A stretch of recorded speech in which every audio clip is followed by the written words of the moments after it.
নমস্কার বন্ধুরা, আমাদের চ্যানেলে আপনাদের স্বাগত।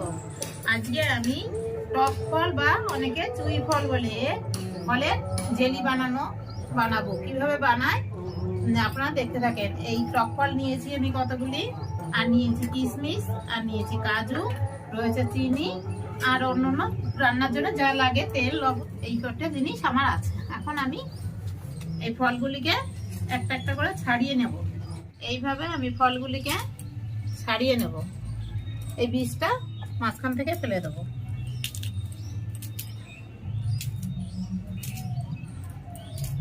সব আমার ছাড়ানো শেষ হয়ে গেল। এখন আমি গ্যাসটা জেলে দিচ্ছি।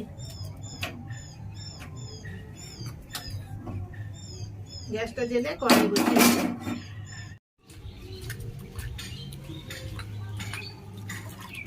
ফলগুলি ভালো করে ধুয়ে আমি এই বাটিতে তুলে নিচ্ছি। কড়াই গরম হয়ে গেছে, কড়াইতে আমি সামান্য একটু তেল দিয়ে দিচ্ছি। তেলটা গরম হয়ে গেলে আমি এর মধ্যে কোনো ফোড়ন দেব না, যেহেতু এটা জেলি টাইপের করব, তাই আমি এর মধ্যে কোনো কিছু ফোড়ন দিচ্ছি না। তেল আমার গরম হয়ে গেছে, দেখেন ধোয়া উঠছে তেল থেকে। আমি ফলগুলি এবার ঢেলে দিচ্ছি।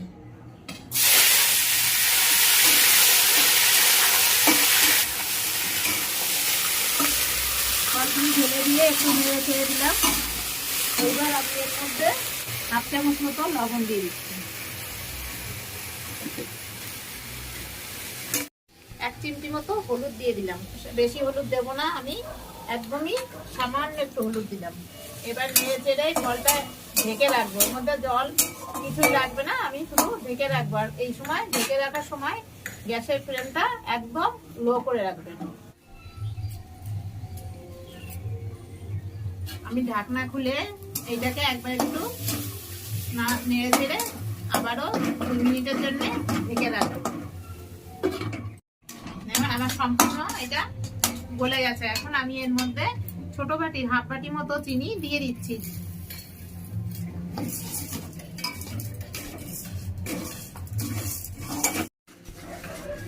চিনি দেওয়ার পরে এইভাবে নাড়তে থাকবেন, না হলে নিচে কড়াইয়ের নিচে লেগে যাবে। আমার চিনিটা গলে গেছে। এখন আমি এর মধ্যে কটা কিশমিশ দিয়ে দিচ্ছি আর একটু কাজু। আমার জেলিটা রান্না শেষ।